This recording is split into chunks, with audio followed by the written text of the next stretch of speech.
Меѓу Охрид има свое танцово студио, тоа е студиото Соната, овде со нас е Даниел Наумовски од студио Соната. Добро утро, Даниел, ти благодариме што си дел од утринската програма на овој светски ден на танцот. Би сакала да те запрашам колку охриѓани танцуваат? Добро утро, поздрав до гледачите на Македонската телевизија, благодарам за поканата. Охриѓани танцуваат и тоа многу одамна.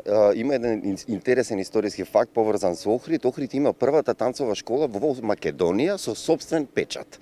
Ние сме како студио за танци Соната, постоиме некаде 20 на години и сме наследници директно на таа прва танцова школа која што беше формирана од сега покојниот Коле Петкукевски и постоиме некаде околу 20 на години како Соната, реков некаде крајот на 70-тите веќе е формиран првиот танцов клуб, односно клуб за модерни танци во Охрид. Одлично. Какви танцови се практикуваат во вашето студио, што е она што најмногу се? Соната во моментов организира часови за оние кои што се заинтересирани да следат настава по класичен балет, современ танц и хип-хоп.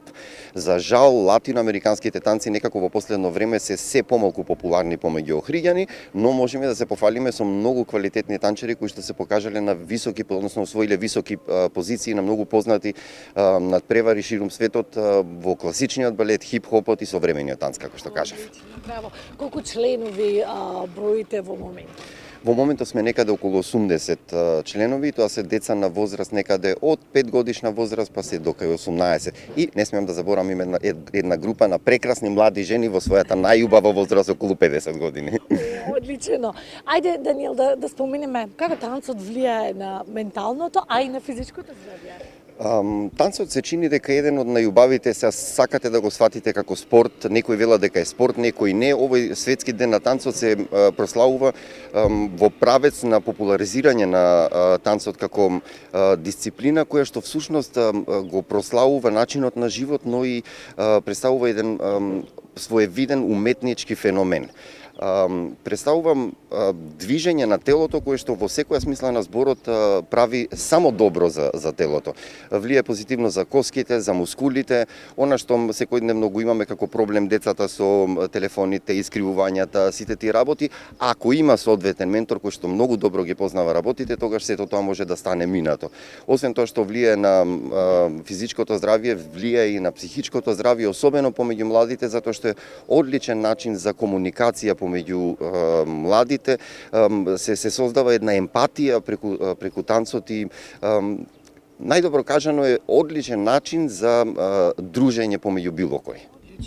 И за крај накусо, имаме ли често концерти, настапи, такви случувања? Она што ние во Охрид го правиме, некаде на почетокот на првата половина на јуни месец имаме годишен концерт, кога настапуваме да се покажеме што сме работеле во текот на целата измината година. Во принцип учествуваме на многу надпревари во текот на годината и годинава подготвуваме, се надевам дека за брзо време ќе излеземе со една информација околу еден мултимедијален танцов спектакл кој што се вика Кукли и маски и други грди сказки. Тоа е проект на една група од 9 млади луѓе кои што сакаат да раскажат нивната секојдневна приказна во училиштето за сите тие проблеми кои што ги имаат, токму за она што вие пред малку прашавте, менталното здравје и докаде сме со тоа. Одлично, Даниел, ви благодарам многу, посакувам да постоите уште долги години и децении да нишите, а јас можам да кажам на Бранко дека и сум била на еден час во Соната и навистина е прекрасно чувството.